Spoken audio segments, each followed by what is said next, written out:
Welcome to Pod Save America. I'm Jon Favreau. I'm unindicted co-conspirator Jon Lovett.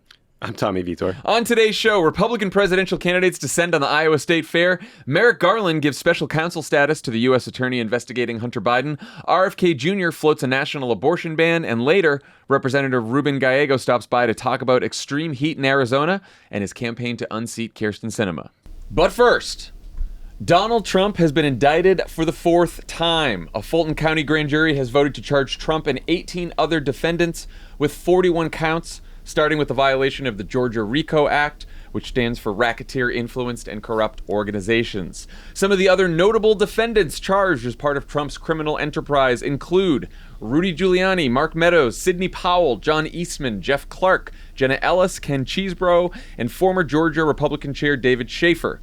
Fulton County District Attorney Fani Willis's indictment says that Trump and his crew, quote, constituted a criminal organization whose members and associates engaged in various related criminal activities, including but not limited to false statements and writings, impersonating a public officer, forgery, filing false documents, influencing witnesses, computer theft, computer trespass, computer invasion of privacy, conspiracy to defraud the state, acts involving theft, and perjury. And here's the DA at a press conference late last night. Arguments made by former President Trump that this is a politically motivated indictment. I make decisions in this office based on the facts and the law. The law is completely nonpartisan. That's how decisions are made in every case. To date, this office has indicted, since I've been sitting as a district attorney, over 12,000 cases. This is the 11th RICO indictment. We followed the same process. We look at the facts, we look at the law, and we bring charges. Whew! All right, and with us to walk through this indictment is Strict Scrutiny's Melissa Murray. Welcome. Thanks for doing this. Thanks for having me. Up late. Up very late. East Coast. So now that we're all RICO experts now, because there's been a couple hours perusing Twitter.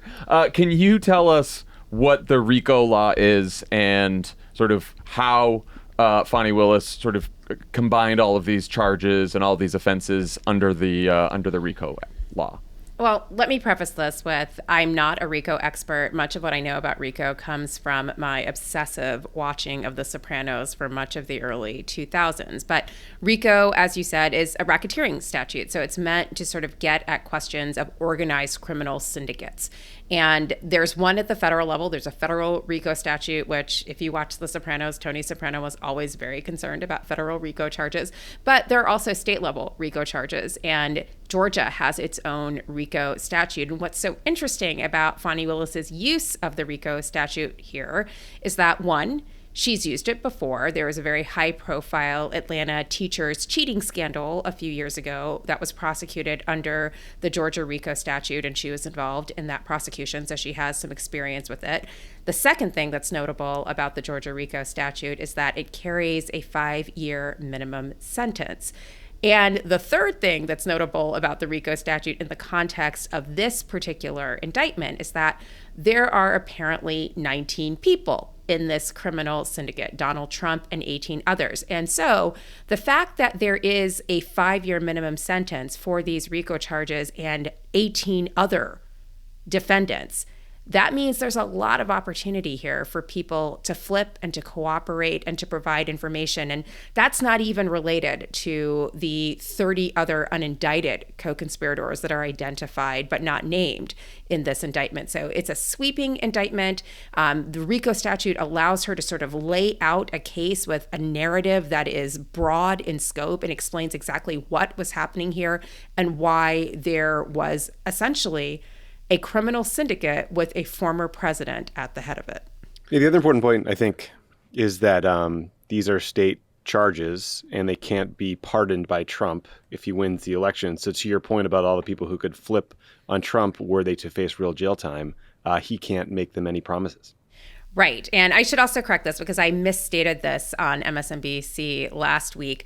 Georgia is one of the states where the governor doesn't actually have direct clemency privileges, which is to say the governor does not grant pardons in Georgia. There's actually, since the 1940s, a state board of pardons and paroles that makes recommendations as to pardon. So it's not even like someone could call up Brian Kemp and say, like, okay, you got to do our guy a solid here. It actually has to go through this state board and then be processed in order for a state pardon to happen. And again, not the same as a federal pardon. This is not going to change if Donald Trump somehow becomes president or if someone close to him becomes president.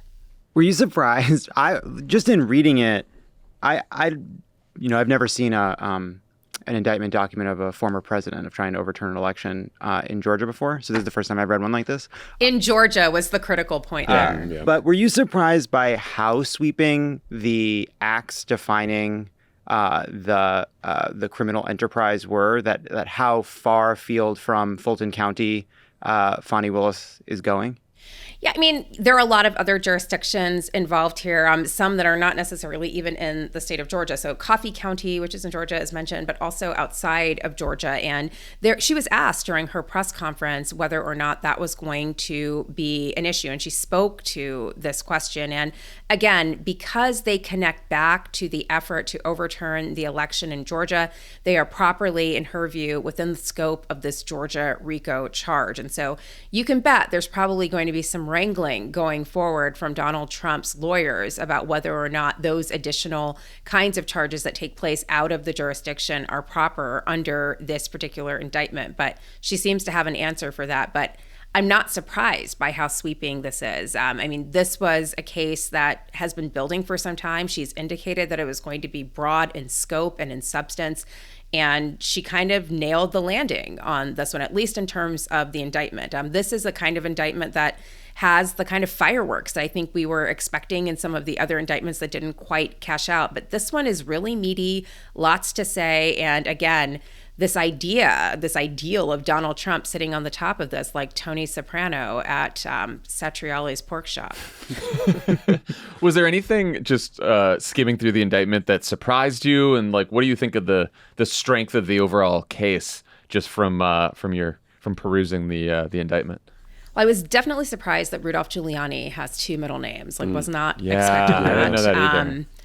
Also appreciated how at her press conference she identified every defendant by their full names, like very, very big school marm energy. That was great. Again, I loved the part in the indictment, and like again, it does read like a narrative, where she talked about the fraud on the people of Georgia. And she mentioned Ruby Moss and her daughter Shay and how their lives were essentially upended by Donald Trump and the way in which he implicated them as perpetrating this massive fraud in Georgia that really wasn't the case. And, to a point that she made in the press conference that I think underlies much of this indictment is that she is part of law enforcement. She spent a lot of time at the press conference thanking law enforcement, the sheriff's officers, for keeping them safe in the courthouse, the police officers in Atlanta. But she, too, is a law enforcement officer, and she made very clear, both in this indictment and her prepared remarks, that she was doing no more than upholding the law, doing her job, and doing right by the people of Georgia. One other piece of it, just to your point about sort of the impact on people in Georgia, is the lengths they were going to try to intimidate Ruby Freeman.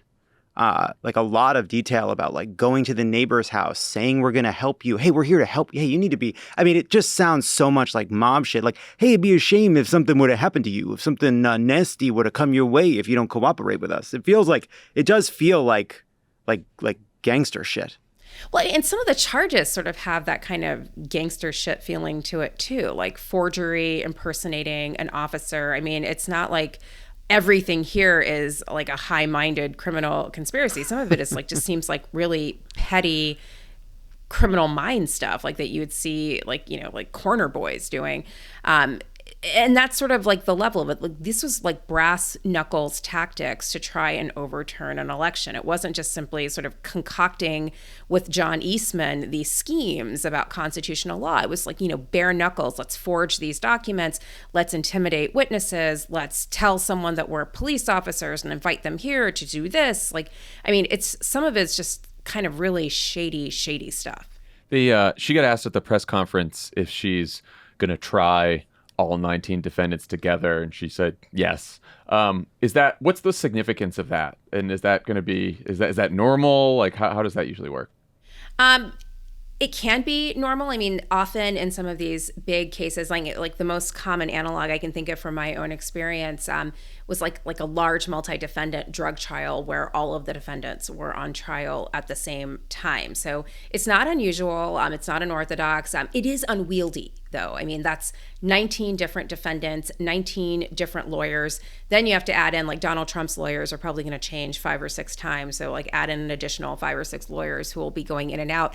And then all of the different motions for each of these defendants. And you can predict right now that Donald Trump is going to do everything to slow this down, because part of the delay tactic here will not just be delaying getting to a trial. It will also be intended to keep all of these 18 co-defendants in line so that none of them defects and flips and cooperates. So it's just going to be unwieldy for her. But I mean, again, it makes sense to do it all together. I think we all remember when District Attorney Harvey Dent indicted the Falcone crime syndicate, and the impact that had on the city, and the way it did help stem the tide of that enterprise. Yeah. And there's a lot of talk. Thank you for that. There's a lot of talk that Donald Trump might try to get Fani Willis removed from this case. Is that something you anticipate as part of the just sort of general, like, mucking up the gears process? And she said she wants a trial within 6 months. She does want a trial very quickly. That, again, I think is consistent with criminal trials. The whole idea of a speedy trial is that, the government doesn't get to keep you, on a rotisserie spit indefinitely. Like, they have to, if they make these charges against you, they have to either prove them or you're free and you're innocent. So that's not a surprise. I do think that there's a lot of pressure here for the Georgia GOP to keep her in place, because I think the optics of taking her out would be really poor. And, these are the same Georgia Republicans who, they're Republicans for sure, but they're also the ones that kind of stood up to Trump. Like, I'm thinking of Raffensperger, who was like, no, I can't find you those votes. Like, they've been pretty principled on the things that have counted. And this is something that I think really counts. I don't think they can bend to his will and remove her on the view that she's somehow targeting him. I mean, she's been pretty much above board with this. And she was very clear in her statement, like, I'm not prosecuting him out of spite. I'm prosecuting him because this is where the facts are. And it's an indictment. It's just a set of allegations. It's now my duty to prove these charges beyond a reasonable doubt. And if I don't, these people are innocent. And they are innocent now until proven guilty beyond a reasonable doubt. And I'm sure one of the first moves from Trump's legal team will be to try to get this case moved from state court to federal court. Do you think that's likely to succeed, or what would you put the chances of that? I mean, again, generally the standard for federal court removal really requires the presence of significant federal questions or significant overlap. And there is some overlap with Jack Smith's case, but there's also a lot that's quite distinct and that is very specific to Georgia and Georgia's own body of laws. And so I think that might give a federal judge pause in hearing a request to remove this to federal court. To be clear, even if it were removed to federal court, there's a lot here that I think is really meaty for a jury to get into, whether it's a state jury or a federal jury. But I think at most, and most pressingly for Donald Trump, and any effort to remove this to federal court is nothing more than a delay tactic, first and foremost, to slow this down. If they were to try to move this to federal court, would that make it a federal RICO case? Is that how that would work? Because then can't they take his stuff? I think that's one of the reasons why there's so much Georgia-specific stuff here. Like, the Georgia RICO statute is different from the federal RICO statute, and it's not clear that it's easily translatable. So when I say, I think there's enough here that is very specific to Georgia that would, require it to be heard in a Georgia tribunal as opposed to a federal tribunal, that's what I'm talking about. But I don't think that they would translate as easily to a federal RICO. So I don't think it's you move to federal court and now it's a federal RICO case. If you were coordinating the global defense for Donald Trump of all these cases, is there one that you would be most worried about now, having seen all of them? Like in terms of all of these indictments? Yeah, I mean, like on the Mar-a-Lago documents cases, like we have photos of fucking top secret documents sitting next to the toilet, and he's, deleting footage from the tapes, or at least attempting to. Right? So it seems like he's dead to rights there. This case is this state-based case. It's this broad, sweeping RICO. I'm just wondering if at first blush, there's one of these you think is the most concerning for him, legally speaking.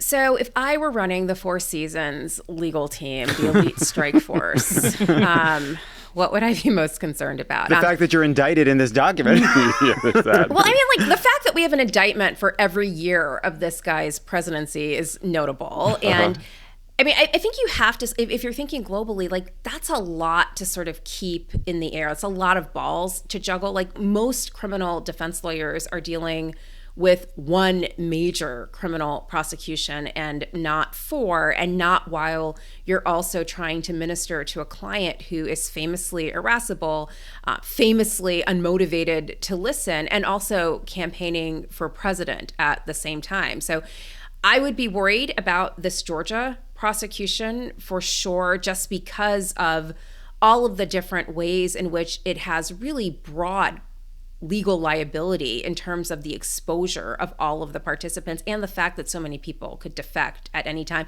and the fact that there are these 30 other unindicted co-conspirators who, like zombies, I guess, could be revivified and brought into this. And so that's a real concern. But the Jack Smith prosecution, the Mar-a-Lago documents, and the January 6th prosecution, I mean, those are not to be laughed at either. And then you have Alvin Bragg in Manhattan. There's the civil liability with Tish James in New York and the Trump Organization, the next E. Jean Carroll defamation suit. I mean, that's a lot of balls to keep in the air. I don't envy his lawyers at all. I mean, no one should envy his lawyers. I mean, it's the worst job in the world, and it usually means that you're on your way to getting your own attorney at some point. But this is a bad situation, I think, in terms of just case management and trying to keep all of these ducks in a row. A real crime buffet. Yeah. Speaking of lawyers, many of them are indicted in this document. You have Rudy's all over this thing. John Eastman's here. Sidney Powell is not just reference for her involvement in a few of the different schemes, but also for lying about it. I think she's one of the people mentioned directly for doing some perjury in here. Light perjury. What do you take from this that so many of his lawyers are included? The people that were actively representing him at the time are included in this indictment. I mean, it's not a great day for the profession. I mean, every time one of these indictments drops, I think we say on Strict Scrutiny, it's been a pretty bad day for the profession. It's not a great look for lawyers. So many people have lawyer jokes, like the whole idea of lawyers as sharks, being unprincipled, unethical. This just feeds that perception. And I don't know that it is an accurate perception. Most of the lawyers I know are decent, are committed to doing the right thing. This really does feel anomalous. But what really strikes me is like these are people so enthralled in the cult of Donald Trump that they're not only willing to sort of, put their professional reputations on the line in service of him, they're now in a position where they're likely putting their liberty at risk. I mean, I didn't even like this guy in The Apprentice. I couldn't even imagine putting my license on the line for him, much less my liberty. I mean, so obviously when you get really close to him, he's really appealing, but I just don't understand the appeal at all. And I don't know why you would do this for this guy. Melissa Murray, thank you as always for hopping on Pod Save America, especially so late, and walking us through this indictment. All right. Thanks for having me. All right. Take care. All right, guys. Well, that was worth the wait. We'll tell you all what happened here. We recorded the pod on Monday afternoon like we usually do. We thought that maybe the indictment would drop right afterwards and we'd come back in, record the A block, and here it is, 9 p.m. Pacific time. Yeah, we wanted to wait out of respect for you, our dear listener, to not say, oh, yeah, we'll give you an indictment bonus. We wanted to get into it. Yeah. And we thought, all right, we'll give it an hour for this thing. I don't know how long it takes them to PDF down there in Georgia, but fucking 2.5 hours? Just get the thing uploaded. That's quite a long time. I thought the judge was going to read some names, but the judge did not read the names. He just had a look on his face, though, and it was like, made everybody leave. There's a former president on here. Look at that. Wait, I'm sorry. This can't be right. What do you guys think? Do you think we got him? Anything stick out at you in the indictment? I know we've been reading through these things as fast as possible here. One thing that Fani Willis has said is that she likes RICO. She's a fan of RICO. I'm a fan of RICO. I've told people that. And the reason that I am a fan of RICO is I think jurors are very, very intelligent. But they want to know the whole story. They want to know what happened. They want to make an accurate decision about someone's life. And so RICO is a tool that allows a prosecutor's office and law enforcement to tell the whole story. We love RICO. We love RICO, don't we, folks? Don't we love RICO? We love beautiful, fabulous RICO. But she talks about the fact that she likes it in part because it gives her the ability that when you have a jury, they want to understand the whole story. They want to understand the whole story of what the crime was, not just the very specifics, but the larger narrative of what people were up to. And that RICO gives her the ability to do that. And it's just it's still jarring to see in an indictment the connection between the public statements and the private planning and then the criminal acts that took place later, seeing it all weave together, not just in Georgia, from state to state to state, and to see it said so plainly that when Trump was going on television and saying that the election was stolen, that we should look what's happening in Georgia, that dead people were voting in Michigan, whatever he was saying, that those statements themselves might not have been a crime, but they were in furtherance of a conspiracy to overturn the election and part of a criminal enterprise. Yeah, pretty bad. What? To one point that Melissa made, and she talked about how some of these were just they weren't all high-minded crimes, right? Like when you read the DC indictment for the overturning the election, the Jack Smith case, a lot of it is, it's violation of the Constitution and conspiracy. I was struck by some of the acts here. In Georgia, members of the enterprise stole data, including ballot images, voting equipment software, and personal voter information. To talk about this, we can put the legal stuff aside, but just to talk about this from a political standpoint and, persuading people that, Donald Trump breaks the law and is part of a criminal enterprise, stuff like that, hacking into voting machines, stealing data. It'll be complicated because they're going to say this election official gave us a letter and invited us, blah blah blah. But I agree with you. That is sort of an easy to understand. Also, soliciting. This is a high-minded one. Soliciting the vice president to violate the Constitution.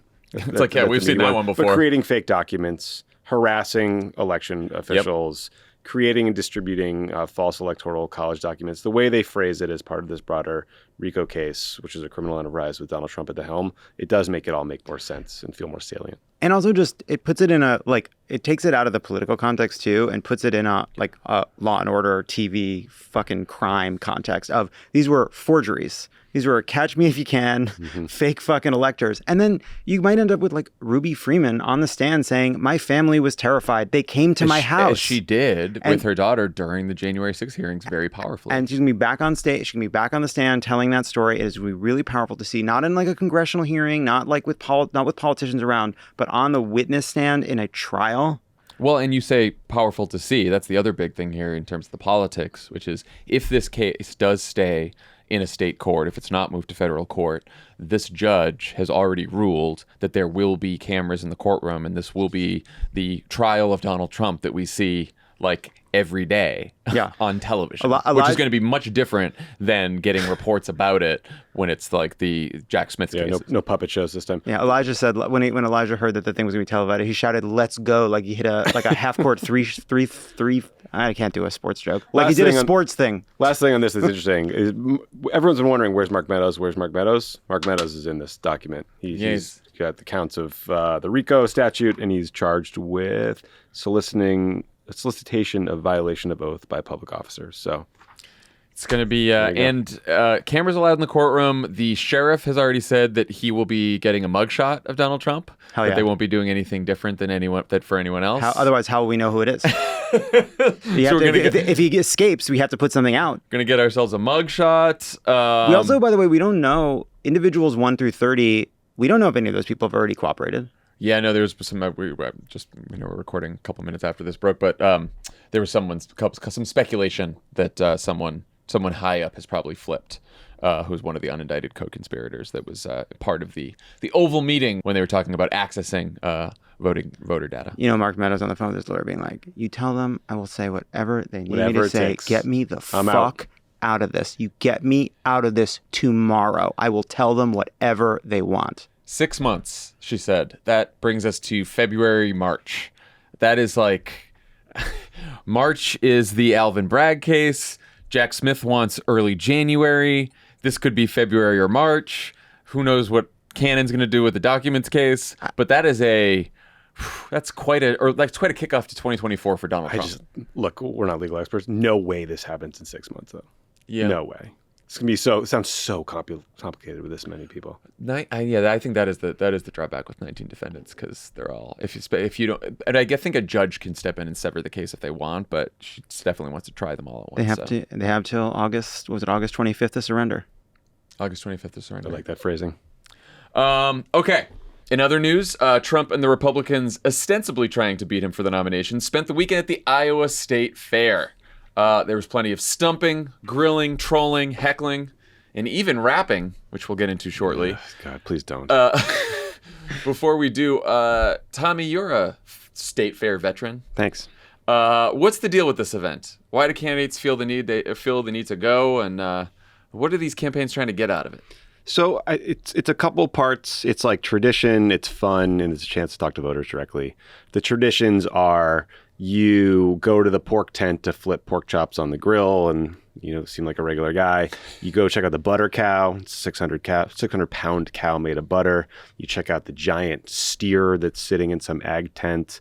And then the Des Moines Register has something called the Soapbox, which gives you a chance to speak directly to voters, then take some questions. And then the Republican governor, Kim Reynolds, has been hosting what she calls Fairside chats. I hate that. It has a did that? terrible... Do you get it? I know. It took me a couple minutes, though, and I was like, fair side. It hurts your ears. It's a trunk. It's not great. It's a trunk. It's a trunk. Yeah. Fairside chats. Basically, she lobs softball questions at candidates in front of an audience. And so, look, like part of your job is to have a good time. You go eat some deep fried Twinkies. Barack Obama went on the bumper cars with Sasha back in 2007. They went on some other rides and stuff. You see Meatball did that too? Yeah. He played some of the like kind of rigged games you play where you shoot water into a thing until you get a prize. Hey, they're not rigged. I think I've been twice.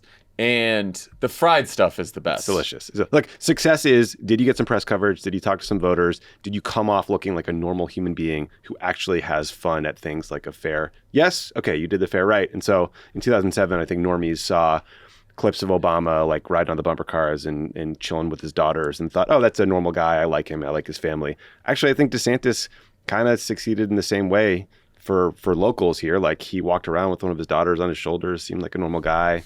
Went to the bumper cars. Wow, gave her the $20 he promised, and they went home. Shoulders. Hey, look, I think some of these people, the voters, are like, oh, that's a cute family. If you've got a better way to come up with how we pick who's in charge of Medicare, I'd like to hear it. I don't think we've covered this enough. It's deep fried Snickers, deep fried Oreos, Pickles, deep fried pickles, deep fried Twinkies. Love it. Have you had butter? Butter? Deep fried butter. Oh, I didn't know that. Yeah, that's tough. I love fair food. It's something that, and people don't realize this, you don't need to be at the state fair to eat like you're at the state fair, which is something I put that on my tombstone. I was not there for this, but in 2004, I guess it would have been 2003, John Kerry went to the Iowa State Fair and ordered a strawberry smoothie. It didn't go well. That did not go over well. Smoothie. And so David Wade or someone immediately tried to get him a corn dog. Get a corn dog in his hand. What do you think this is, John Kerry? You think his abs and ass stay in Hollywood? You're in the Iowa State Fair. Oh, man. That's a reference. Oh, boy. Yeah, that's right. 6 berries instructors get that one. I like the human weird interactions. Someone handed Mike Pence a toothbrush and said, keep smiling. I think that's not ever going to happen in 6 months because, so he won't be a candidate. But So Trump's visit was pretty quick. He didn't grill. He didn't sit down for the fair side chat with Kim Reynolds, probably because he's been attacking her for a month. He rolled in with a bunch of Florida politicians, presumably to troll Ron DeSantis. And he was gone by 2 p.m. on Saturday, but not before a quick speech where he was introduced by Matt Gaetz, and then he was shouted some questions that he answered. Let's listen. We are having a great time at the fair. We love standing with you, but we know that only through force do we make any change in a corrupt town like Washington, D.C.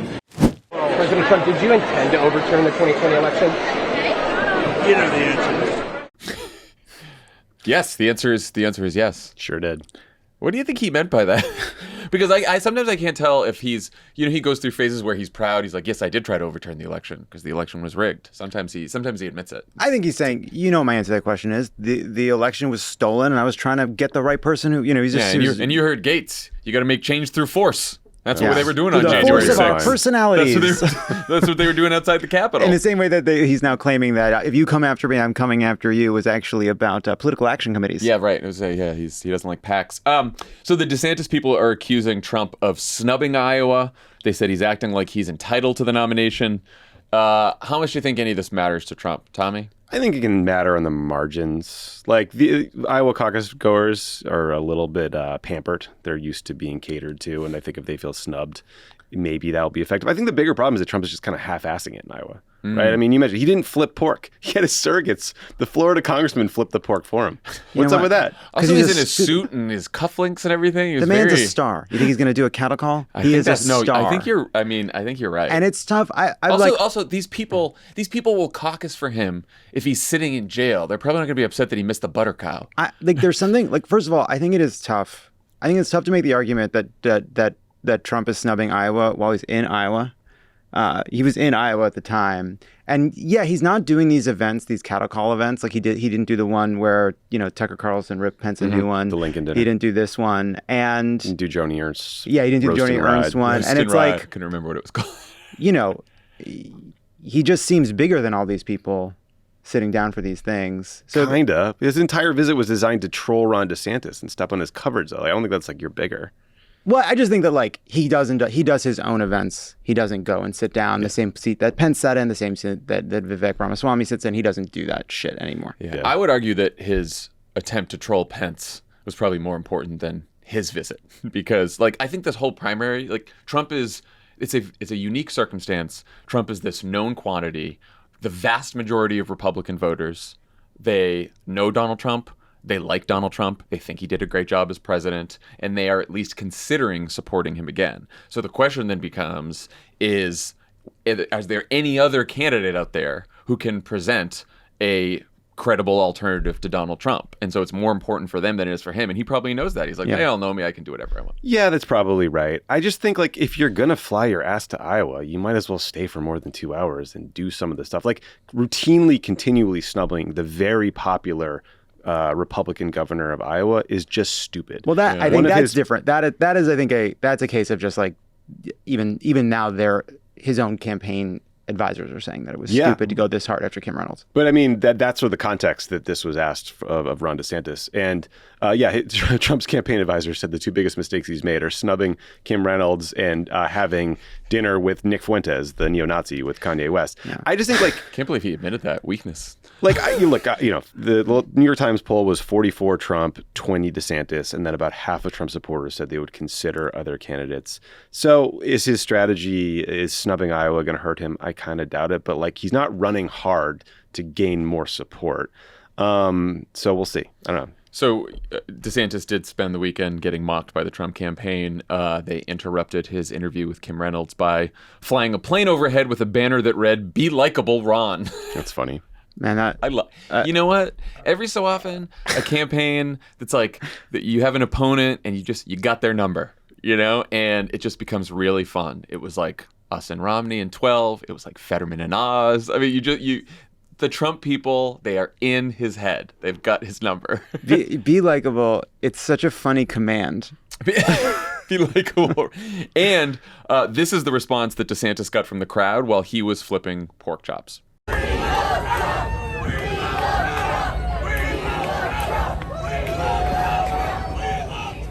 That's gotta suck. We want Trump and we love Trump. There was a mix of both of those. But it's not like when someone shouts something like this at Pence or at DeSantis, they have some funny, charming quip to come back at them with. They're just they just sort of glumly. He's not funny or charming. Yeah. Well, that's and I would say that's, I think, a deeper issue. The thing I want to know is, this trolling certainly influenced the Twitter conversation and a lot of the national coverage. I would love to know what was on like WKCCI, the local TV. And I bet you it was a lot of B-roll of Ron DeSantis and all these candidates having fun and talking from the soapbox and carrying their kids around. Well, so on that note, DeSantis' team has been telling reporters, they told Politico Playbook this, that they think he's despite all the shenanigans from the weekend, they think he's in a better position than Trump to win Iowa. They said he is further ahead than Ted Cruz was at this point in 2016 when Cruz beat Trump, that he's in the middle of visiting all 99 counties. He's already got 10,000 caucus commitments. What do you think of their argument, Tommy? Is that just spin, or do they have a point here? I mean, 10,000 supporter cards at this point is not nothing. But Ted Cruz won Iowa with 51,000 votes, so he has a long way to go. That's not nothing. It is interesting that the guy running DeSantis' super PAC is named Jeff Rowe, and he was also Ted Cruz's consigliere back in the day. The things DeSantis has going for him, he's buds with Kim Reynolds, the governor. They're clearly investing in fields. He's gotten some endorsements, and he's doing all these bus tours and like putting real time into the state. Questions I have are, how does a super PAC run your field program? That just seems confusing to me and weird. The super PAC is setting up his events on these bus tours. I just kind of don't get it. And DeSantis really does have votes that may piss off farmers on the margins, like ethanol, ag subsidies, et cetera. He also has a terrible personality, so we'll see how that wears. Well, not like Ted Cruz is winning any miscongeniality awards, but I do wonder too. It's like every 4 years this gets worse. Like the race being more national, people already having a sense of DeSantis. Cruz kind of coming from behind to win Iowa at the time was a lot about Trump too. The fact that like things were coalescing around Trump, and a lot of people were really unsure about that, especially like the evangelical right and the more conservative right. I just wonder if it's like, he's not doing as bad as Cruz was, and Cruz won, but a lot has changed. I mean, Tommy, I feel like that was a theme of the limited series you did in 2020 when you went out to Iowa, that like the changing nature of sort of the nationalized race versus local. Like, what did you, where do you think we are right now in that? I think that the race is incredibly nationalized. I mean, we talked about how Tucker Carlson was asking questions at a big Iowa Republican fundraiser. That's about as nationalized as it gets. I think, look, I heard from a bunch of reporters this weekend that the sort of DeSantis disaster narrative maybe had bottomed out and that he was starting to do better than you would expect. That wouldn't surprise me. You also, by the way, get better at campaigning as you go. Like Barack Obama sucked for a while, and then he got better and better and better and started to hit his stride. So the broader question I have is, what is your strategy? Because the cliche about Iowa is you don't have to win Iowa, you have to exceed expectations, and there's multiple tickets out of Iowa. What does that look like for Ron DeSantis? Because if Donald Trump wins Iowa, he didn't in 2016. What do we think is going to slow him down going into South Carolina a couple weeks later, where I think the last poll had him with 50%? Right. I think this is a little harder than it would be traditionally for a DeSantis. Like, how are you going to put together enough votes from Trump you siphon away, consolidate all the never Trump folks or the sort of, Trump curious folks who seem movable? We haven't seen any evidence that he's done that. Because you can maybe, if you stretch, see a scenario where Trump wins Iowa, DeSantis gets a close second, and then New Hampshire does what New Hampshire does and rejects Iowa's choice, and DeSantis wins New Hampshire somehow. But then you're right. You get to South Carolina, and it's an extremely conservative electorate where Donald Trump is way out in the lead. So our friend Tim Miller was in Iowa for the state fair, and I was listening to him on the Next Level, his Bulwark podcast, and he said that DeSantis super PAC people were telling him that they have started to think about a strategy, and they told him it was okay to say this publicly, that they are starting to think about a strategy and plan for a possibility where DeSantis gets second in Iowa. DeSantis keeps getting seconds and thirds and just piles up delegates, does not get a majority. They don't even think he gets a majority of delegates. And what happens is they get closer to the convention because DeSantis has the second most delegates after Trump. And, Jack Smith and Fani Willis do their jobs, and suddenly Trump's in a big legal mess, and there's a brokered convention, and they try to take it away from Trump. I mean, the DeSantis people are saying this. That's the same exact. That's also what Chris Christie has been telling people about his sort of like what he thinks could potentially happen. This is madness. What in the Mueller time fan fiction are you people talking about? Pretty straightforward from here. Brokered convention where everybody gets behind their favorite person, Ron DeSantis. Also, there will be a couple contests, and then the pressure Trump will put on everyone else to drop out will be so intense. That'll be his whole message. Drop out. We need to work together and beat Joe Biden. Which also, in his Trump's electability argument then is going to be, if it's not me, I'm going to burn down the whole fucking party. So Exactly. good luck. Good luck beating Joe Biden without me and my supporters, who you're going to piss off and you're going to take it away from me, even though I'm in jail or whatever he is. I mean, seems to be a few missing steps there. But the whole point of it is, it does sound like fan fiction, but it is a little alarming if you're a DeSantis supporter that people in his super PAC are laying out that possibility now. Yes, if your strategy is to lose but hang around, probably says something about the state of your hopes and dreams. So here's a Politico headline from the weekend. Pence is having a moment. He qualified for the debate. That is, you know what? I did not think he might. I thought he might not qualify for the debate. He did. He leaned into his criticism of Trump's attempted coup at the state fair. And the Iowans he met responded by saying things like, "I appreciate what you did. Keep smiling." And this. I'm glad they didn't hang you. I'm glad they didn't hang you. Come on. For emphasis, I'm glad they didn't hang you. So I'm glad they didn't hang you. I want to. So the person who said, "I appreciate what you did," this is how this person is described: a man in cutoff T-shirt, shorts, and hiking boots told him. And I think it is a real disservice by that reporter to not let us know if that's country style or gay style.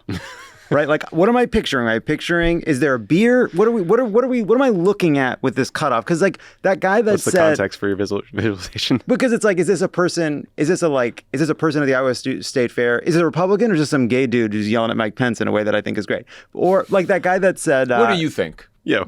Let's take an educated guess. I'm not going to sit here and guess based on a cutoff. A lot of people wear cutoffs. We don't know. I don't know. I can't picture the cutoffs. But a lot of people wear cutoffs and then talk to Mike Pence. The guy that yelled, "I'm glad they didn't hang you," he was in an Iowa City Yacht Club T-shirt, which made me laugh because how could there be a yacht club? It's Iowa. There's no water. It's famously landlocked, and so then it's a music venue. Okay. And I was like, I think that I don't know if that guy's a pro Pence Republican. I think he might be one of us. What do you think, Tommy? Do you think Mike Pence is having a moment? Are we asking about the cutoffs? I don't know if he's gay either. Here's an actual Pence line from one of his speeches that day. Somebody did tell me the other day. They said, "I get the feeling you've got a little bias for states that start with an I and end with an A." No one laughs. That may well be true. Yeah. Indiana, Iowa. That was one of his big applause lines. Holy shit. He is negative charisma. Negative. Okay, Politico. I know you have a lot of.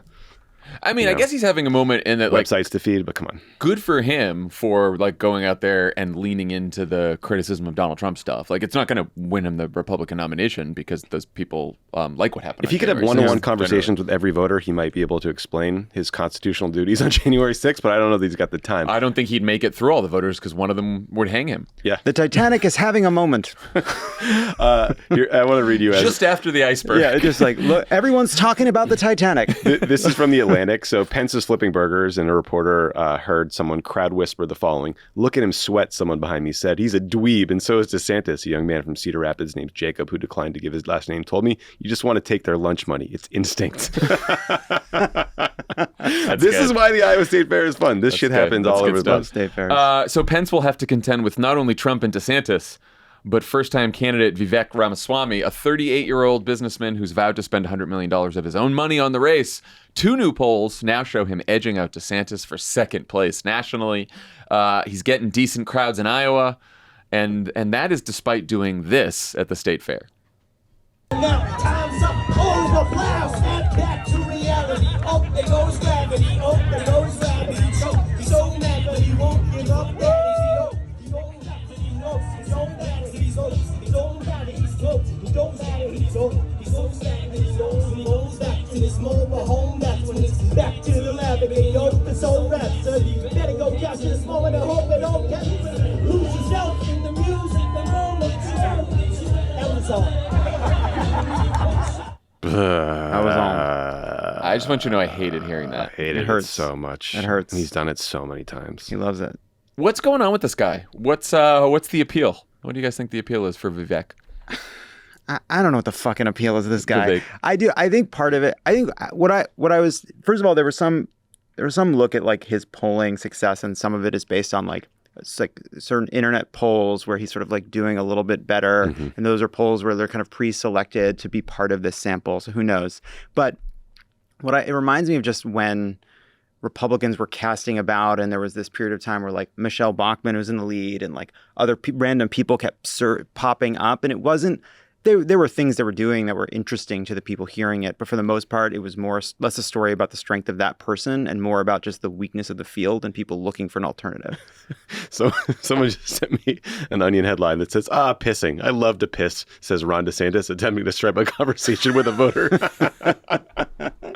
Sorry. On Vivek, I think he's doing a better version of I've got Trump policies with an optimistic, positive vibe than Tim Scott is. I also think he's doing more extreme versions of a lot of people's policies. Like he's going after that super isolationist anti-Ukraine crowd. We saw that in the event with Tucker Carlson. He's tapping into the weird, like kind of Ron Paul conspiracy crowd. Ben and I last week talked about a clip where he was sort of questioning the 9/11 attacks and the role of the Saudi intelligence with the hijackers. He's super anti-government. While Ron DeSantis is talking about slitting throats, Vivek is saying he's going to fire 75% of the workforce. So I think this is. You see this happen early sometimes. There's a candidate that kind of catches a little fire. They're not attacking anyone. No one's attacking them. I would like to see him take a punch, and then what happens? I bet he has a bunch of old statements that are getting dredged up by researchers as we speak, and the rapping is horrendous. It's funny you said that you think he's doing like the more optimistic or the optimistic message better than Tim Scott. I thought he's like the version of Ron DeSantis that the All In podcast wanted. Like he's very, because in that story that you're referencing, Lovett, about the polling, the other theory there is that he's doing well with high information, high interest Republican voters, college educated. They are paying more attention to the millions and millions of dollars he's already spent on digital and TV ads. They just know about him because they're online, they're terminally online, right? And he's charismatic. Like he's a charismatic, and he's appealing to some young Republicans who, like, for them the anti-woke stuff is important. He goes out there on the stump and he's doing his 10 commandments. Number 1, God is real. Number 2, there are 2 genders. Number 3, reverse racism is racism, and he gets like wild applause for this. He's getting bigger crowds and better applause than Ron DeSantis. And I do think that there's a little bit of like. There's a reason that like Elon has appealed to the right. There's a kind of like, it's actually the same reason that Trump appealed to a lot of people, which is he has this business background. He talks about it. He has that technocratic way of speaking that seems smart and feels modern. Like a less creepy Blake. Well, it's an outsider thing. An outsider, insider, yeah. And especially inside of the Republican Party, which is how, he is interesting and different in that he's talking about these policies, but doing it with this sort of like, Silicon Valley spin. He's also, I think, unemployed, so he's putting a lot of time and effort in. He's been doing bus tours for weeks. I think over time, it bears some fruit. Yeah. This episode of Pod Save America is brought to you by Cariuma, the cool, sustainable sneaker company with old school style and new school ethics. As summer starts to come to a close, we need a pair of shoes that are versatile, seasonless, and go with everything. With over 40,000 5-star reviews, Carium's got you covered with shoes that have a classic look, are crazy comfy, and consciously crafted to transition you from hot summer days to crisp autumn evenings. Worn by celebrities and praised by publications like Vogue and GQ, these kicks are a cult fave, and we absolutely love them. And now the Aka we all know and love is made for kids. Aka Low Kids have Velcro straps and extra cushion for easy and comfortable wear. Match your little ones and make it a bundle by adding on a pair for you. They're 100% vegan and carefully crafted with organic cotton canvas made for our little tree planters, earth lovers, and mini explorers. Little tree planters. Adorable. Sweet. That's what we call our kids. Excited that they have kid shoes. Charlie's getting a pair. He's got little Velcro blue shoes. They're going to be really cute. And get a pair. We love them. They're comfortable. Now, for a limited time, Pod Save America listeners can get an exclusive 15% off your pair of Cariuma sneakers. Go to cariuma.com/crooked to get 15% off. That's cariuma.com/crooked for 15% off, only for a limited time. Pod Save America is brought to you by Mudwater. Mudwater is a coffee alternative with 4 adaptogenic mushrooms and Ayurvedic herbs. With only a fraction of the caffeine as a cup of coffee, you get energy without the jitters or crash of coffee. Each ingredient was added for a purpose. Cacao and chai for mood and a hint of caffeine, lion's mane to support focus, cordyceps to help support physical performance, chaga and reishi to support your immune system, and cinnamon for antioxidants.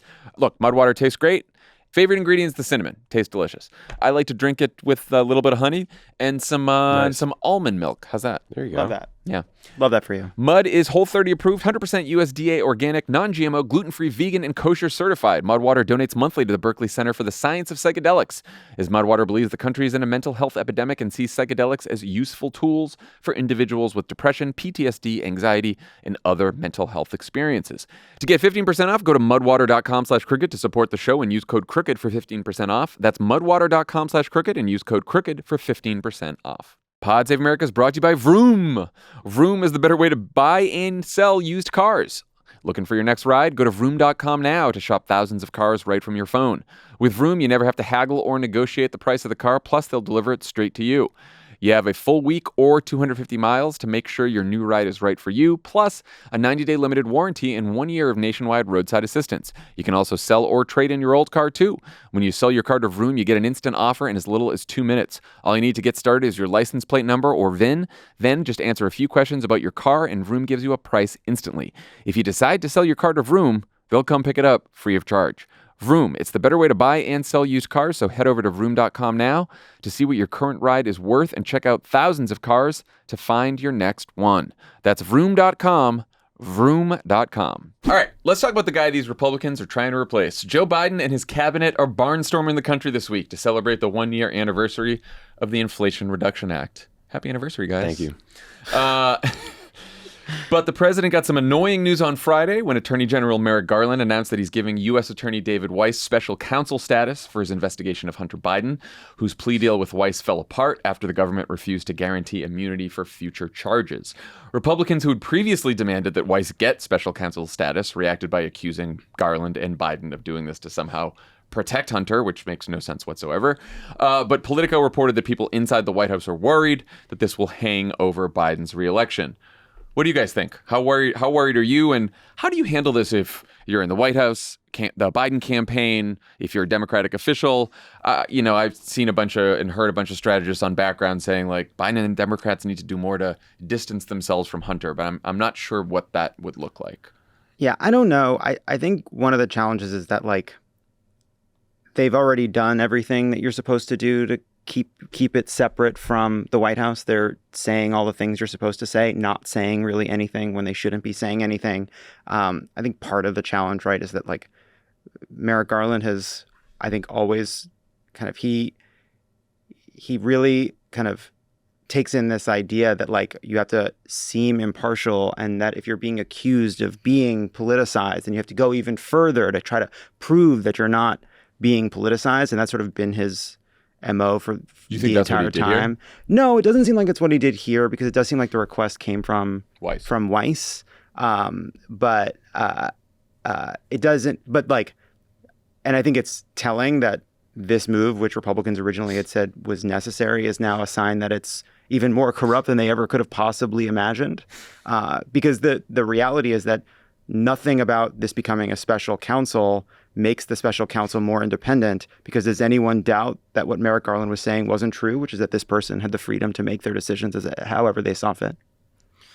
Yeah, I mean, just politically, I'm pretty worried about this. I think it's going to dog them for a while. I think reporters are going to feel pressure to cover Hunter's trial like it's a Trump trial, because they don't want to be called biased, and it'll be a huge distraction. And I think that so far, Republicans on the Hill, despite having nothing to work with, have just been straight up lying and saying that, oh, there's a connection to Joe Biden, that he's somehow profiting off of whatever Hunter Biden was doing. And they're basically pushing on an open door with an argument that is basically, look, all politicians are bad. They all do it. They're all corrupt. And that's just, I think that's something that's easy to convince people of. And so I also don't really know what it would mean for Democrats or Trump or Joe Biden to distance himself from Hunter. Like, I think most Democrats are saying, if he did something wrong, prosecute him. And that's what I hear from most. For Joe Biden, again, like the idea that he should shun his own child, I think is fucking gross, and only a DC argument you would hear. Again, he lost a wife, lost a 13-month-old daughter, and lost Bo, his older son. All of them have died. And if you read I read Hunter's book, and it's a miracle that he is still alive. And the idea that Joe Biden is going to push his son away in this very difficult chapter for political reasons, I think, that's not something Joe Biden is going to do. I do think if I were in the White House, I would say you have to stop getting so defensive when you're asked about this. Like Peter Doocy the other day was like asking about the Devin Archer testimony that had occurred. And he just like criticized him. He said it was a stupid question or something like that. And it's like, no, it's not.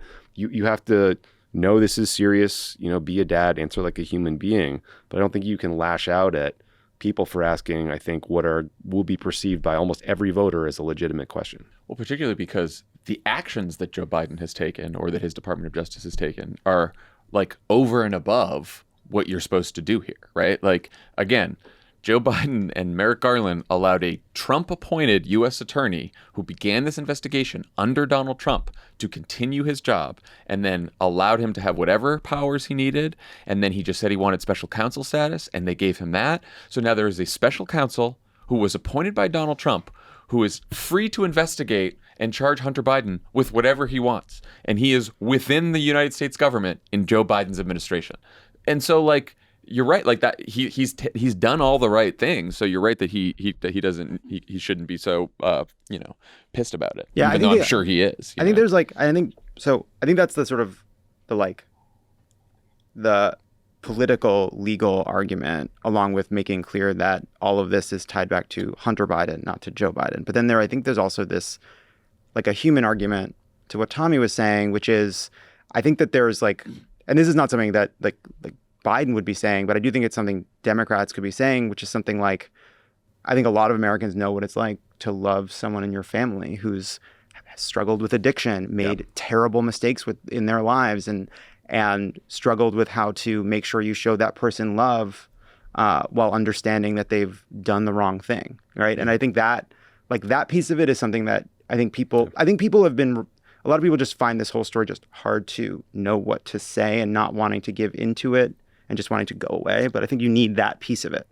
And I think where Republicans are trying to go with this is not necessarily, they know that that's coming. So I think what they're trying to do is, the two IRS agents that testified that were like, well, the Department of Justice slow-walked this. Right. Now, the Department of Justice, their contention is the Department of Justice slow-walked it starting in the Trump administration. So that doesn't really make all that much sense.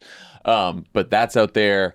Ted Cruz is out there being like, it was basically Joe Biden who was getting all this money because he was just selling Joe Biden's name, and perhaps Hunter was selling Joe Biden's name. But what they're going to try to do is connect it to Joe Biden, right? Mm-hmm. They know now that to get Biden, they need Biden wrongdoing, and they can't do the Hunter bank shot. Well, they've already. They've done the Hunter bank shot, but they know it's not fruitful as it's not as fruitful as if they can get Biden. It's not. It's that the right wing ecosystem. Joe Biden is a criminal. It is the Biden crime family. He is complicit in his son's crime. That's done. They're trying to get it into the mainstream, and they don't have the goods to get it there. Well, they want to subpoena like the whole family's bank records and all this bullshit. Yeah, they don't have the goods. I do think they've gotten it into the mainstream a considerable amount, considering how bullshit it is. I fundamentally agree, though. I think if this is a story about corruption and Joe Biden seems to be defensively defending his son, that's a loser for them. If this is a story about imperfect families and addiction and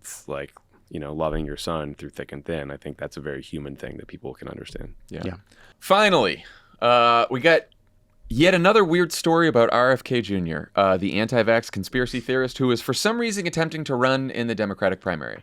At the Iowa State Fair, he said he would support a national abortion ban after the first 3 months of pregnancy. Was asked multiple times by Ali Vitale at NBC News about this. Gave him an opportunity to clarify. He kept saying, yes, no, this is what I want. And then later, his campaign said he misunderstood the question. What do you guys think happened here? You think he misunderstood the question? I've read the transcript. Doesn't seem like it to me. I'll tell you what I thought when I saw the transcript, which is he sounds like some rich Malibu whack job asshole who sits at some dinner party and is just like, this abortion thing, it's actually solvable. I actually have the answer, and I just don't understand why people don't get how simple this is. Yeah. That's what it's just like a kind of just like a political imbecile who thinks he's so brilliant and so smart that he's like has all these answers. Yeah, I think the question initially was phrased a little bit confusingly, but Kennedy then specifically says, I believe that a decision to abort a child should be up to the woman during the first 3 months. And then he says that states have the right to limit abortion access once a child is viable outside of the room. So he wasn't saying yes or no to a confusing question. He was affirmatively stating his views in his own words. And he also gets defensive about it. He says, look, I'm a medical freedom guy. I care about medical freedom. However, I'm going to swerve and tell pregnant women what to do with their bodies. And so I think, look, it's like the 3,000th data point that this guy's not really running for the Democratic nomination. Right. If you're running for the Democratic nomination, you know your position on abortion. You don't seem like you're thinking about it for the first time in the ag tent at the Iowa State Fair. What he has figured out is that when you pretend to be running for president, you get tons of press coverage and you spread your crazy anti-vaccine conspiratorial views, and he's just hacking the system. And I hope that moments like this will lead the media to reevaluate whether or not or how often to cover him, because he's full of shit, he's not really running, and he's a liar. Like that statement is a lie. You told us what you think. That was my first reaction, because you've been saying this, Tommy, that he's like not just a conspiracy theorist, he's a liar, and this is it's a perfect example of his campaign just lying, straight out lying. All right. Before we get to Tommy's interview with Ruben Gallego, a few quick housekeeping notes. If you want to chat about the Republican debate in a place that isn't the platform formerly known as Twitter, you can join Friends of the Pod to chat with us and your fellow listeners on Discord so we can suffer through the debates together. Subscribe to Friends of the Pod now at cricket.com/friends. One more thing. You've probably heard about the devastating fires in Maui. The death toll and the damage is truly horrific, and they really need our help. We briefly spoke to Senator Brian Schatz, and he said that the best place to donate is hawaiicommunityfoundation.org. They have a Maui Strong Fund where 100% of the money will be distributed to the community. That is hawaiicommunityfoundation.org. All right, when we come back, Tommy talks to Representative Ruben Gallego about his race to unseat Kyrsten Sinema. Pod Save America is brought to you by Lomi. You're leaving for the summer, you're going on vacation. You don't want a bunch of trash in your house. It's going to stink. No, that'll smell. And then also, how many times are you taking out trash all week? It's another bag, another bag, another bag. Bugs and gross. Having a Lomi, it's going to change the way you think of food waste. It's going to change everything. Lomi transforms your garbage into gold at the push of a button. Lomi's a countertop electric composter that turns food scraps to dirt in under 4 hours. There's no food rotting in the garbage, smelling up the kitchen. Thanks to Lomi, you can take the trash out once a week. It's a hassle-free, mess-free experience with no more leaking bags. Turn your waste into nutrient-rich dirt that you can feed to your plants, lawn, or garden. All of your food scraps, plant clipping, and even those leftovers you forgot in the back of the fridge go back into the garden, helping to grow more nutritious food right in your backyard. You'll help the environment while making your life easier. Whether you want to start making a positive environmental impact or just grow a beautiful garden, Lomi is perfect for you. Head to lomi.com/cricket and use the promo code cricket to get $50 off your Lomi. That's $50 off when you head to lomi.com/cricket and use promo code cricket at checkout. Thank you, Lomi, for sponsoring this episode. Pod Save America is brought to you by Bombas. Summer is better with Bombas. Their thoughtfully designed socks make your feet feel effortlessly at ease with comfort innovations like seamless toes, built-in arch support, and cushioned ankle tabs to help prevent blisters. I hate blisters. I hate blisters. And I Blisters love are seamless toes. Every item is seamless, tagless, and effortlessly soft. I really have trouble saying the word effortlessly. Is that just me? Effortlessly. Effortlessly. I struggle too. Bombas are the socks you'll want to get dressed and move in every day. Their no-show socks are made with breathable yarns for a barely there feel, plus silicone grips and a contoured design to prevent slipping down or sliding around. Bombas' 100% happiness guarantee means you're covered for life. Reach out anytime to their happiness team for easy returns, exchanges, or replacements. Socks are the #1 most requested items in homeless shelters. That's why for every pair you purchase, Bombas donates another one to someone who needs it. Love Bombas socks. Have had them for years. Just wore some yesterday, I think. They're very comfortable. I like the no-shows. The sweat-wicking socks keep your feet nice and comfy. You don't get the gross feeling by the end of the day. Yeah, don't want that. Go to bombas.com/cricket and use code cricket for 20% off your final purchase. That's bombas.com/cricket and use code cricket at checkout. Bombas.com/cricket, code cricket. Pod Save America is brought to you by ZipRecruiter. Pretty hard to get top talent these days. It's a competitive market out there. Right, guys? Yeah. Sure. You know what? Partnering with ZipRecruiter, it could take away the difficulty. ZipRecruiter knows how tough it is right now, but they've figured out solutions for the problems you're facing. See for yourself. Right now, you can try them for free at ZipRecruiter.com/crooked. ZipRecruiter is ready to tackle your recruiting challenges. To reach more of the right people, ZipRecruiter posts your job to 100+ job sites. Need to hire ASAP? ZipRecruiter's smart technology finds great matches for your job sooner. Want first dibs on talent? ZipRecruiter lets you invite the most qualified people to apply to your job. ZipRecruiter's pricing is straightforward, no surprise costs. Team up with a hiring partner who understands what you need. ZipRecruiter. 4 out of 5 employers who post on ZipRecruiter get a quality candidate within the first day. Just go to this exclusive web address to try ZipRecruiter for free, ZipRecruiter.com/crooked. Again, that's ZipRecruiter.com/CROOKED. ZipRecruiter is the smartest way to hire. Congressman Ruben Gallego represents Arizona's 3rd congressional district, and he is running for the United States Senate. Congressman, good to see you here. Thanks for having me, Tommy. Thanks for being in LA. First thing, most important question. You just had a little baby girl. Yeah. Is she traveling with you, or did you actually get sleep last night? She's traveling with me. She's at my mother-in-law's with my wife in Orange County. And I was feeding her last night and then went to sleep and woke up, got in a car at 5 a.m. and made my way up here. So that's a good night's sleep. It's a good night's sleep, 5 hours straight. Yeah, absolutely. Yeah. Yeah, that's nice. I saw you release a statement announcing you were taking paternity leave. Yeah. Obviously, that makes sense to do because your constituents and the press is going to say, like, why is he missing votes? They want to know where you're at and stuff. But it did read a little bit like you felt like you needed to defend the decision. Do you think there's still a stigma around men taking paternity leave? Oh, absolutely. I mean, you hear it all the time. You saw Secretary Buttigieg got a lot of bad remarks, especially from conservatives, that he was taking paternity leave. I think that it is important that we take it. Number one, it's good for the child. Yeah. That for them to actually bond with the father, with the parent. Number two, it's good for your spouse. They need the support. It is extremely difficult, obviously, in the first month, as you know, in terms of the sleep cycle, in terms of hopefully your baby isn't colicky.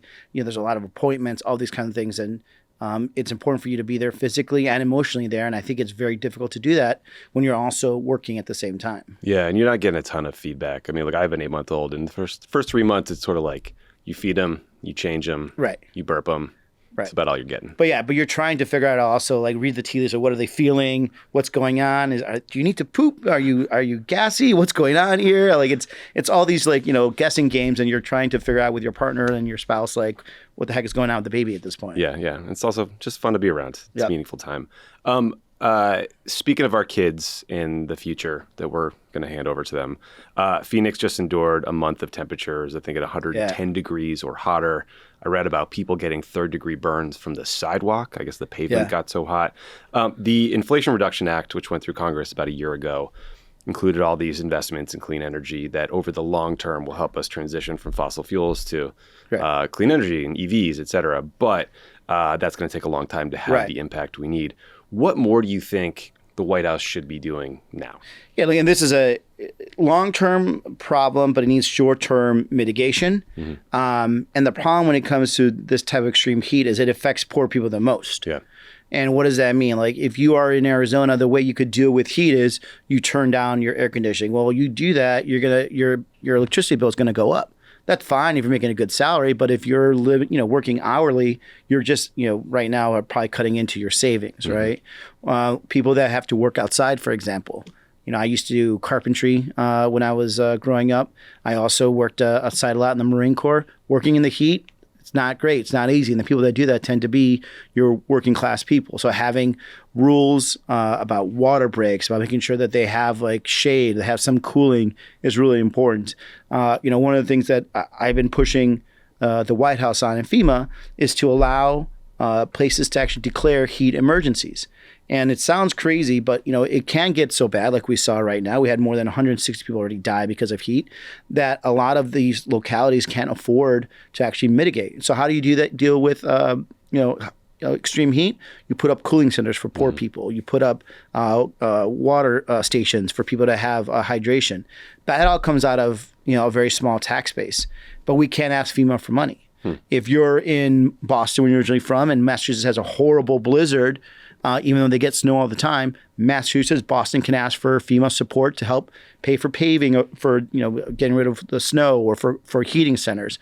If you deal with water in the Northwest or in the Midwest, too much rain or flooding, you could always ask for FEMA. But if you ever have to deal with extreme heat, no matter what part you're are in the country, female will not be able to help you. Wow, really? That's Makes exactly no it. sense. And we've been pushing the female. They've been non-committal. They have the right to do it. They won't do it. But it's not just an Arizona thing.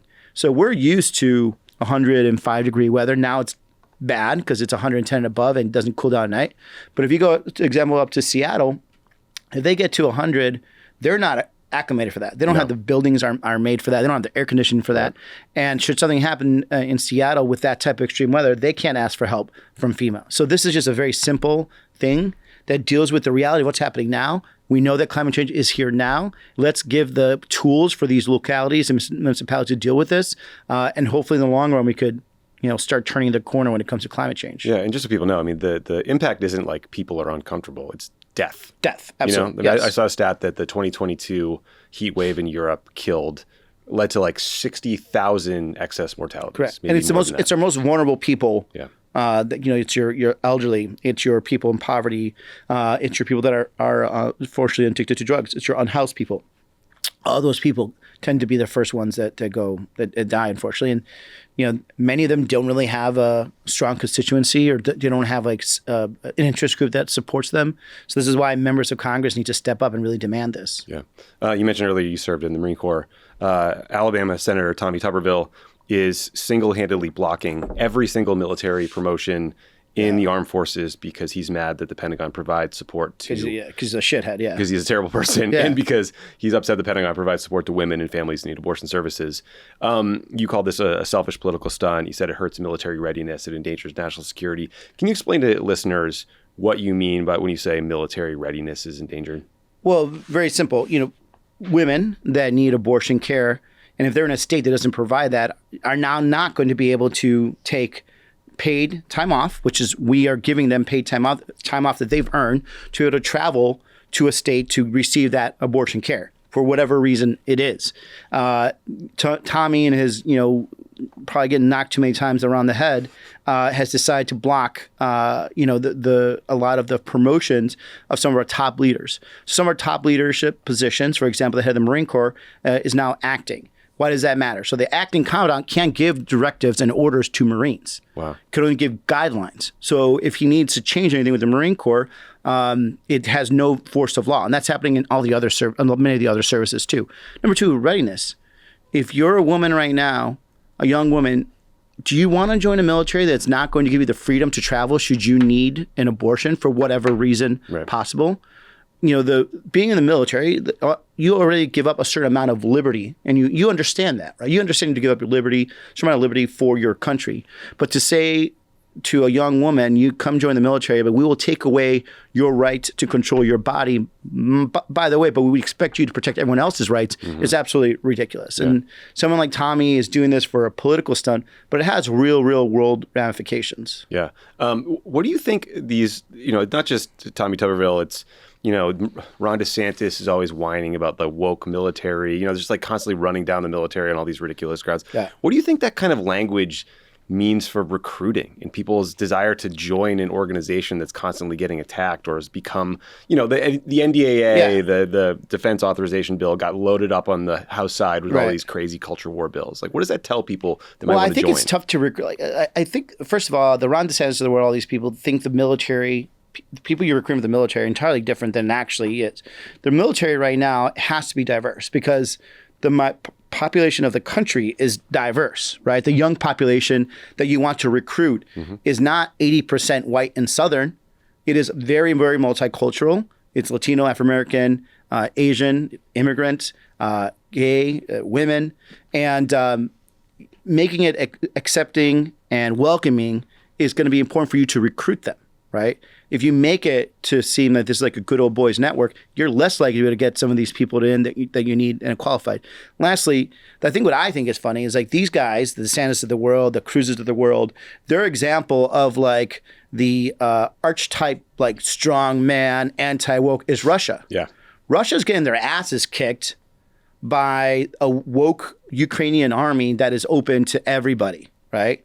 Russia is not even the second strongest army in Europe. It's not even the second strongest army in Ukraine right now, and it's getting kicked. Its ass kicked by people, wearing, having earrings and talking about their partners. So this idea that we don't have the strongest military is bullshit. We have the strongest military, most professional military in the world, and like these, countries like Russia, even like China, would kill to have the men and women that we have and lethality that they could actually execute on. Tommy Vietor just doesn't understand that. He's just a guy that, snorts up the Fox News information and just like tries to spit it out and doesn't really understand the real nuances of the military. Yeah, people like Ted Cruz love to retweet these Russian propaganda videos and criticize half the military. guys in those Russian propaganda videos are dead already. Right. Probably taken out by some, millennial like hitting like a button on a HIMARS and laughing the whole time. But yeah, exactly.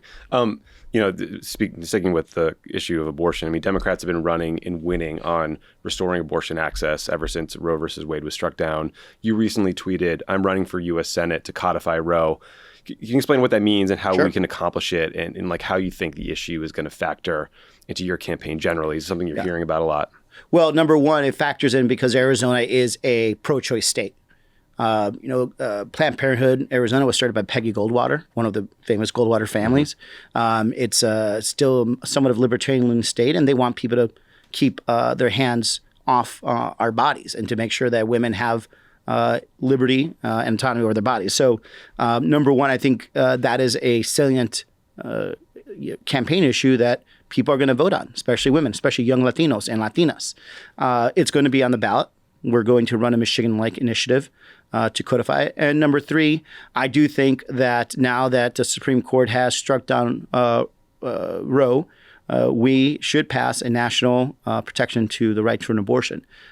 We will not be able to do that with certain senators right now that won't overturn a filibuster to do it, but I will. It is a right for a woman to have that opportunity, have that choice, and the fact that some senators don't recognize the need for that, I think, it's a very sad statement. When you talk about the need to modify the filibuster, do you mean getting rid of it in instances like codifying Roe? Is that something you're talking about? I would say at a minimum in terms of instances of codifying rights, right? To have a very illiberal means of governance that it's not found in the Constitution of the United States to stop the rights of individuals. The Voting Rights Act, for example, is another one. ENDA is another one, as well as abortion rights, I think, is another one. We should at a minimum have the ability to reform the filibuster for that.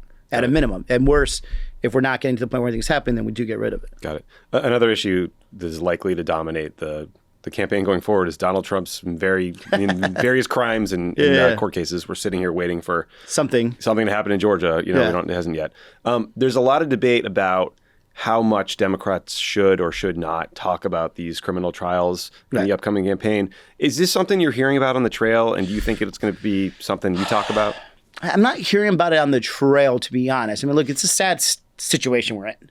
The fact that a president of the United States has put himself in this situation, and he did it on his own. But it's still sad that the country has to go through this. But the most important thing is for us to have the rule of law and to execute on that, no matter who you are, and nobody's above that. But what I do think is, since I don't hear about it on the campaign trail, we shouldn't avoid it, but it shouldn't be our campaign slogan and our logo, because people really do care about what is going to happen to their everyday lives. What does the future look like? And while I think a lot of people are worried about the illegal activities that the president may have conducted, and that's why there's a court case taking place, maybe they may not be ready to vote on that. Now, I think there's other places for us to have conversations about. We should be talking about the fact that this president is a threat to democracy. He certainly acted illegally, in my opinion, on January 6th. I think that's something we should be talking about. I think people understand that. You saw that in 2022. People coming out to vote to protect democracy.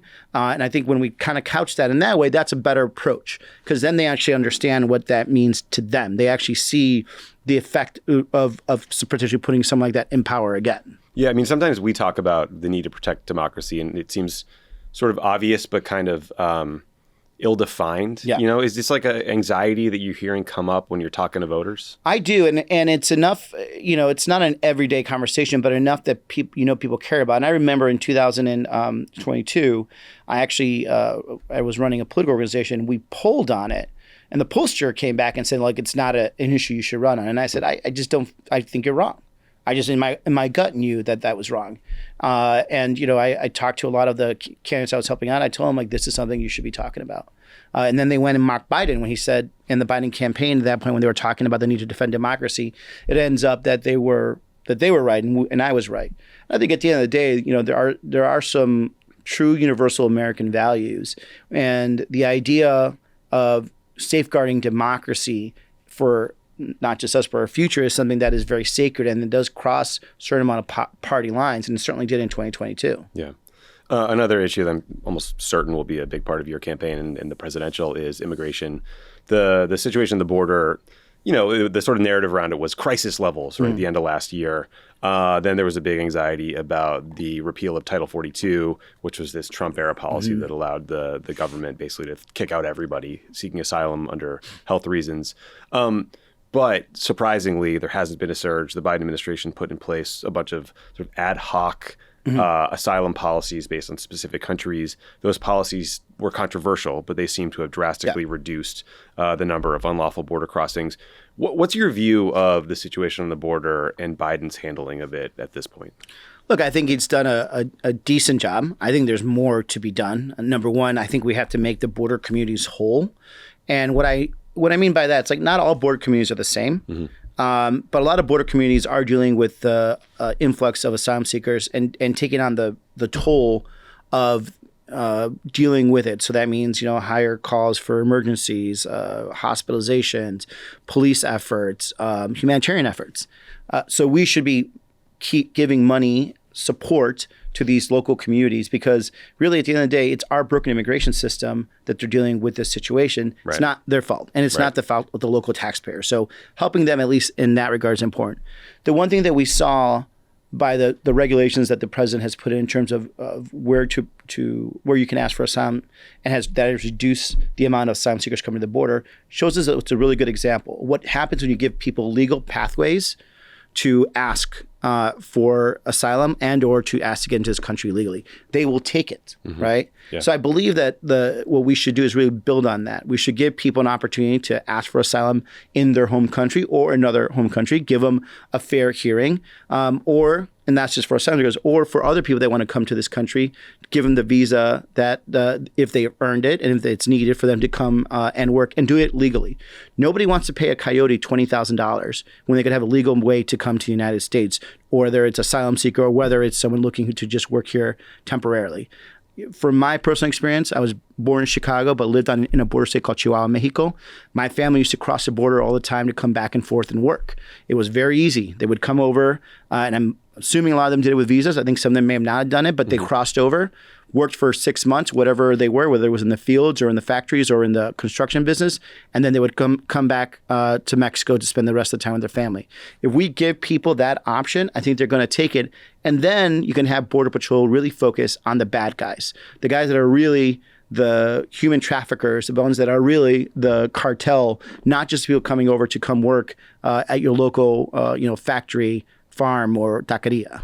The Republican conversation on the 2024 primary about immigration has gotten so extreme. You got Trump saying we should, shoot border crossers in the knees. You got Ron DeSantis saying he'll take direct lethal action, maybe even drone strikes against drug traffickers. Now, he doesn't explain how you will differentiate a drug trafficker from a pregnant woman with a backpack full of her baby's stuff, right? He just says, we figured it out in Iraq, we'll figure it out here. We did not figure it out in Iraq. Yeah, it seems like there were some real challenges there. Yeah. What do you make of where this debate has gone? And do you are those arguments working in a place like Arizona that is on the front lines? No, I mean, those arguments work more in the Midwest than they do in Arizona. I mean, we're used to the border. Right. We have cross borders all the time. Arizonans go to Mexico all the time. A lot of us own condos. I don't, because just don't make that type of money. Own condos in Rocky Point. Right. We have to watch the traffic report going south during the holidays, because there's so many teenagers and college students that go to Mexico, right? The war zone crossing the border that everyone talks about. The largest migration of humans legally happens in the United States, happens every day at the Yuma border, when about 6,000 Mexican nationals cross every morning to go pick our crops. As a matter of fact, we are so dependent on that cross-border traffic, legal cross-border traffic, that during COVID, we had to give an exception to the border in Yuma in order for us to get bodies to cross over and take out the crops from the fields, or else they're going to rot. Wow. Right? If you go down to the border, there are Starbucks. There's literally a Starbucks right almost in front of the border wall. You could literally look out that Starbucks and see the border wall. One of the busiest Walmarts is in Santa Cruz County. When you talk to the commissioners there, their biggest complaint is that Walmart is so busy it backs up traffic, right? So the idea, and I bring this up because the border is not a war zone. The border is a real place. The border is part of America. The people that are there are Americans. And these politicians are using them and trying to make them non-Americans, trying to make them as not part of America. These idiots are wearing flak jackets while they're walking around the border.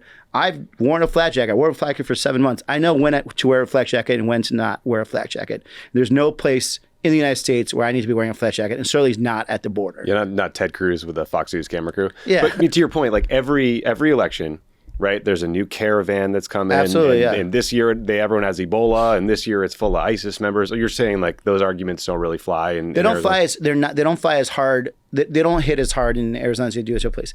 Now, it doesn't mean it's not an issue, as in the fact that we should deal with this, but deal with it in a realistic and mature manner, right? Let's try to figure out how to make this a more predictable way for people to come to the United States, transparent way. Let's try to figure out how to weed out the good guys from the bad guys. Let's try to rectify the situation that we've, de facto allowed 10 million people to live here, and now they're living in the shadows. Let's get them out of the shadows, pay their taxes. Those that have criminal, have condoned themselves in a criminal manner need to leave. Those that have not need to pay a fine and stay and get, go through the process, become legal permanent residents. But this scare tactic that keeps happening every cycle, nothing ever happens when the solution is for us to have a very sane, comprehensive immigration reform that allows us to really focus on the bad guys and allow the good guys in. Yeah.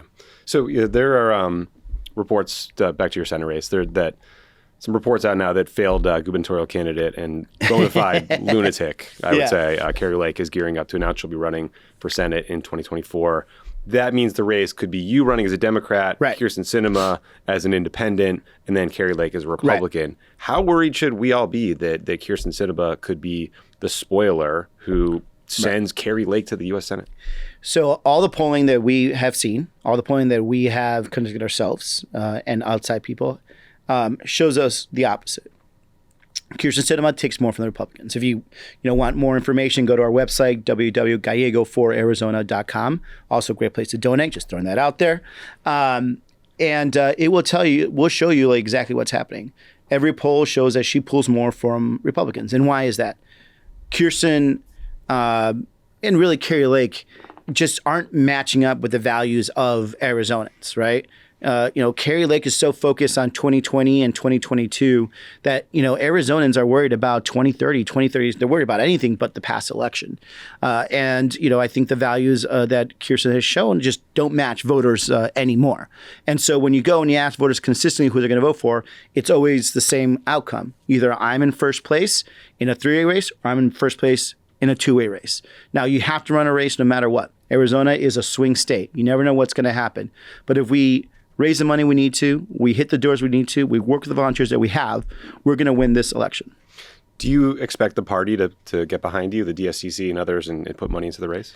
I think at the end of the day, if you look at the fundamentals of this and you see who is the strongest candidate, who can hold the seat for Democrats, there's no way that you don't end up supporting this race. There's a reason why we have more than 100,000 individual donations, right? We have 100,000 people that have given, on average, $28 through our website, gallego4arizona.com, consistently. And we are outraising them. We have the money and the excitement to really go the long way and raise what we need to do to win this. There is no other candidate that can do that. There's no candidate that can put the coalition together to win this race in Arizona, Democrat or independent. I think a lot of people just look at Kyrsten Sinema and are just like, what is going through her head? Like, I would love to intern on a vineyard too someday, but not when I'm a United States senator. Like, that's a weird thing to do when you're a U.S. senator, is to head off to a vineyard to be an intern. Like, she went from Green Party member to voting to protect hedge funds and pharma. Like, I don't know. You're not obviously not a shrink, but like, what the hell's going on there? What do people think happened to her? Well, I don't know. But first of all, like, I grew up working on a ranch. I'm not going to get interned to back. That's like a slide back for me, right? It's just like it's like doing like labor, like, you know, charity for labor. It just doesn't. That's not a thing. I don't know, and it doesn't really matter in the end. What I know right now is that when I'm out there talking to voters, and we have town halls all the time throughout the state, and we're not shying away from red places, you know, whether it's outside of Maricopa, rural areas, we're going to visit our Native American brothers and sisters.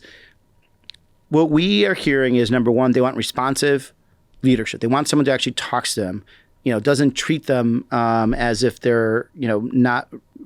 It doesn't treat them as if they're not deserving of attention and or explanation, right? Because I don't think I'm ever going to be 100% in alignment with my constituents.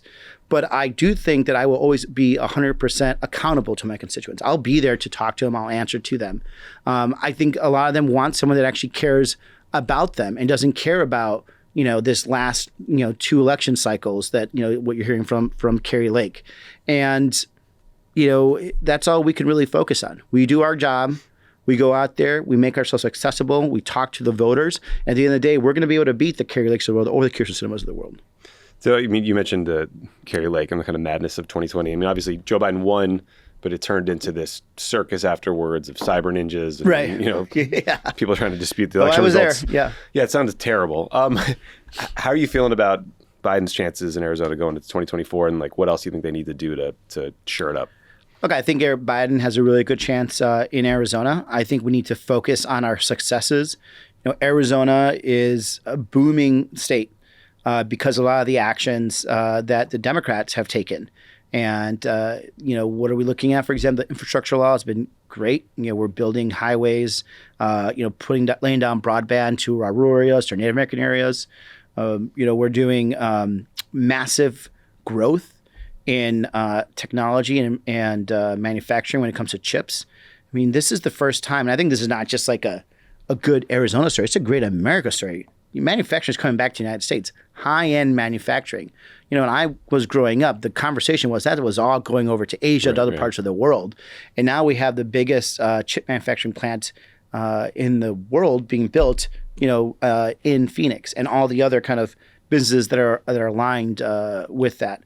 The fact that we've turned around, you know, more than, you know, 3-decade slide in manufacturing in less than 2 years is a credit to Democrats. The fact that seniors are paying way less now in pharmaceuticals and don't have to travel to Mexico to get, or Canada, depending on what closest border you're at, to get cheap pharmaceuticals is a big, big deal. We need to be talking about this stuff every day, because I don't see the other side talking about successes. I don't see the other side talking actually about anything that looks for the future. You know, the other side wants to talk about kind of grievance politics, about who you should hate and who you should be scared of. Yeah. I don't think Americans want to live that way. I don't think Americans want to vote for someone else because they're telling you who to hate and who you should be afraid of. They want to vote for ideas. They want to vote for like a positive, bright future. And whatever is coming from the other side, whether it is Trump, whether it is Kari Lake, it's just not going to sell, especially not in Arizona. In Arizona, it's a very aspirational state. People are moving there to start their lives. They're not going to want to invest their political energy in someone who's going to tell them what is behind them instead of what's going forward. Yeah. Well, I'm a donor to your campaign. I think we all wish you the best of luck. We want to see you win, and good luck out there. Thanks for coming in. Thank you so much. Thanks for having me back. Thanks to Ruben Gallego for joining, and we'll talk to you Thursday.